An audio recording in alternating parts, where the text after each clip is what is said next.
Hi, this is Carol Beavis, and I'd like to share with you some highlights of my mixed methods research on podcasting in kindergarten.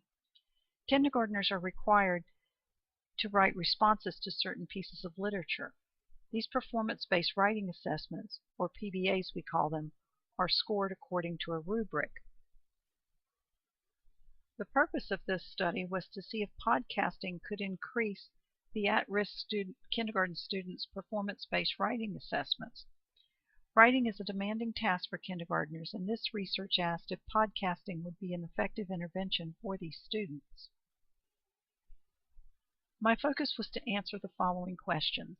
Does offering students an oral alternative increase the student's ability to compare and contrast characters, events, or dilemmas in stories? Is podcasting a valid tool to make the connection of what I say can be written? Does using podcast increase the student's scores on the performance-based writing assessments?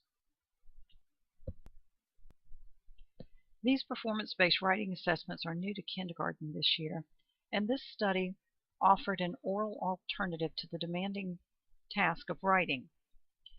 This will help determine that if the student can orally compare and contrast characters, events, or dilemmas in text, or if the student can orally demonstrate fluency through expressive language, or if the student can demonstrate comprehension of text orally. The podcast will show what the student has achieved in ways that writing will not at this age, and for this group of students. The participants consisted of 4 at-risk kindergarten students, 2 of whom were ELL students.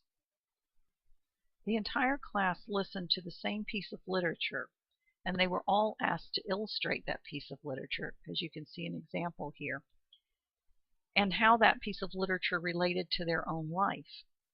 They are then asked to dictate or to write their response on the illustration. However, my research participants were asked to use Podcast-O-Matic and narrate their literature responses. I added their artwork to the podcast so that they might easily identify it as their own, and then they were given the opportunity to listen to it as often as they liked. Their narration was then scored on the PBA's rubric. For data purposes, a codebook was created to give a numerical identifier to track their progress on the PBA rubric in the categories of ideas, organization, and elaboration.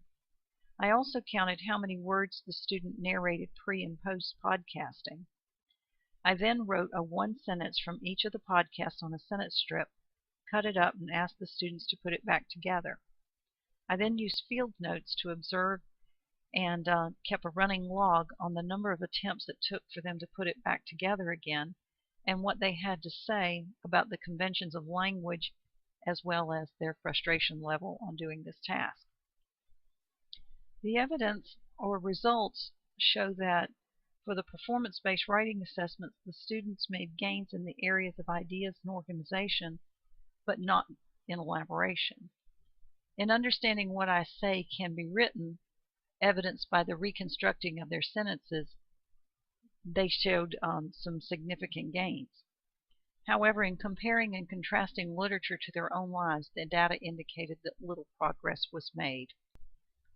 The conclusion of this study, I feel like that further study is needed as students' progress may have been determined by other factors, such as their maturity level or the one-on-one work that they did with the teacher, or any interventions that may have happened at home. So we can't be sure that podcasting truly affected their progress here.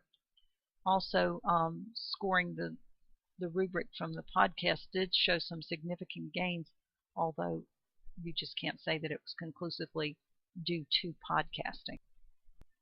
Therefore, I think there should be future research on this. These students should be compared with those who did not participate in the intervention. Also, these students should be studied for a longer period of time to obtain benchmark scores both pre and post podcasting. And I also feel like this was a small group and a larger study group should be obtained. I have to say that the students really enjoyed sharing their presentations with their classmates. At one point they all share them with the entire class, and they were encouraging with one another and giving them positive feedback, but they were very critical of their own work. It turned out to be a positive experience for both the students who participated in it and the students who got to listen to it. Thank you very much.